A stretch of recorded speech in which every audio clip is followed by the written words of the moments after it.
Patrice, en tant qu'entrepreneur, j'aimerais avoir un petit peu une compréhension de qu'est-ce qui t'a motivé à euh, aller du chemin de l'avant en tant d'entrepreneur et aussi dans quelle mesure la propriété intellectuelle t'a épaulé dans tes démarches.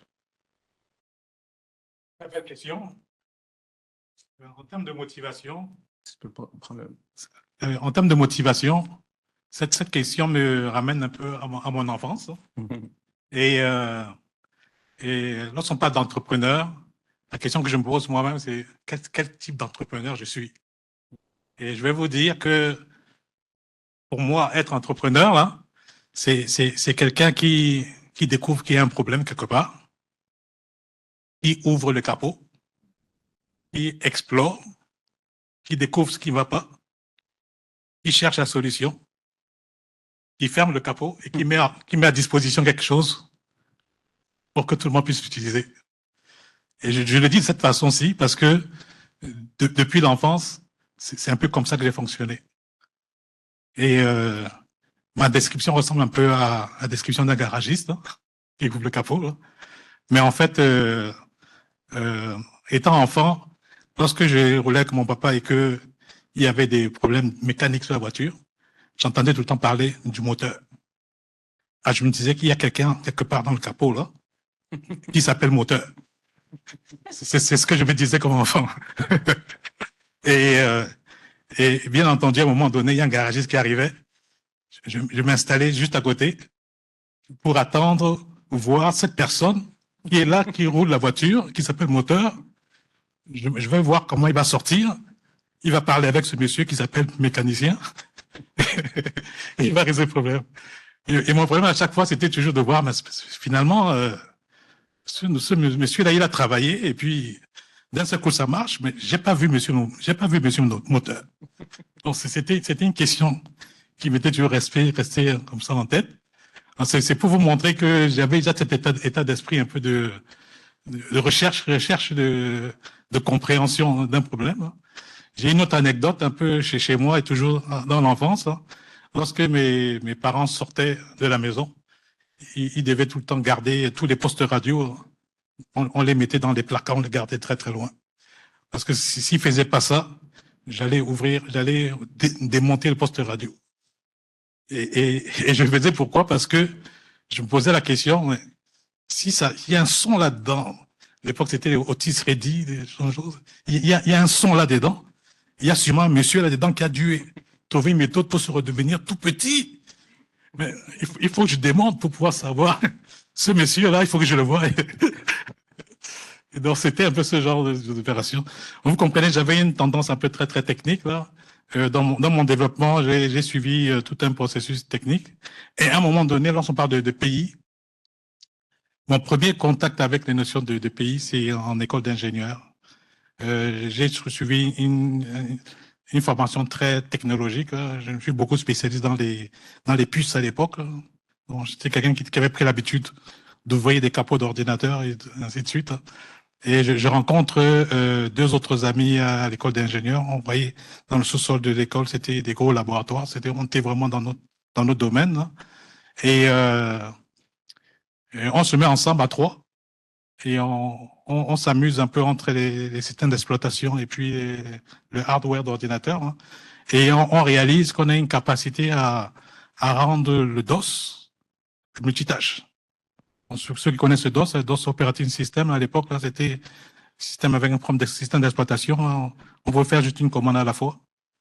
Dans nos amusements, on a rendu ça multitâche. Là. On pouvait ouvrir sur un ordinateur, ouvrir plusieurs sessions et faire ses commandes.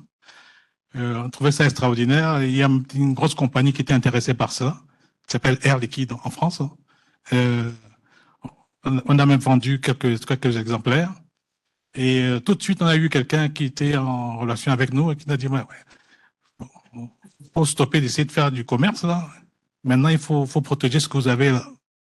Bien entendu, étudiant, pas d'argent dans la poche, on cherche de quoi vivre. On n'a pas fait attention à ces commentaires là. Et même, je dirais qu'on a abandonné le projet. En fin d'études, on est tous allés faire un travail. Là.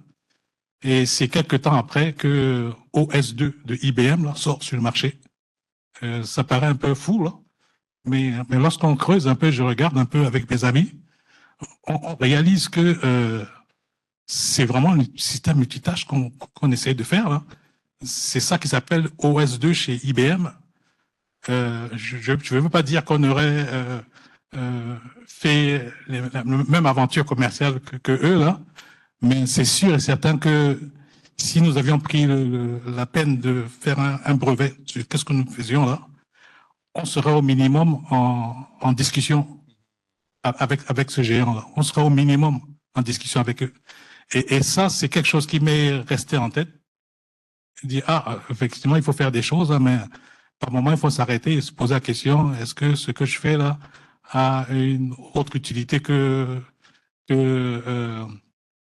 en fait, il faut voir loin. Il faut voir loin. Et lorsqu'on est tout petit, il faut pas se dire que parce qu'on est tout petit, on peut pas faire des très grandes choses. Il y a des chemins qui existent et je pense que là, c'est une des grandes forces de l'API. Parfait. C'est vraiment une des grandes forces de l'API. Et je dirais que il faut vraiment pas sous-estimer la valeur du fruit de notre imagination là au départ. Là. Il faut vraiment pas sous-estimer ça. Il y a des situations au niveau commercial qui peuvent être assez importantes. Donc en termes d'importance du brevet là, pour moi c'était vraiment le déclencheur. C'est ça. Merci beaucoup. One of the things that he's mentioning is he talked about when he was young, he would learn about cars and he would do a lot of research. And this is kind of how he got led to becoming an entrepreneur. And he even talked about the fact that when he was younger, him and some of his classmates, they started working on something, but someone told them to stop working on it, but they had to protect it. But unfortunately, he was young. He didn't have the funds necessary to do it. And then in the future, he learned that someone else, bigger players in the space, ended up doing something very similar to what he ended up doing. And this is a great story and a great example of something where you're thinking about something, but maybe you don't have the necessary tools and resources to go forward with it.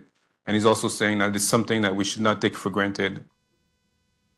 Thank you for watching. We hope you found this discussion on intellectual property insightful. If you're a Black entrepreneur looking to dive deeper into IP, be sure to check out our page on Black entrepreneurs and intellectual property.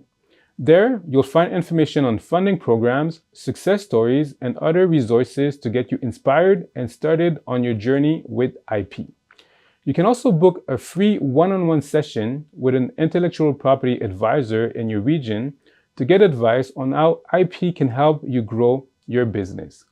You will also find all the links in the description box below.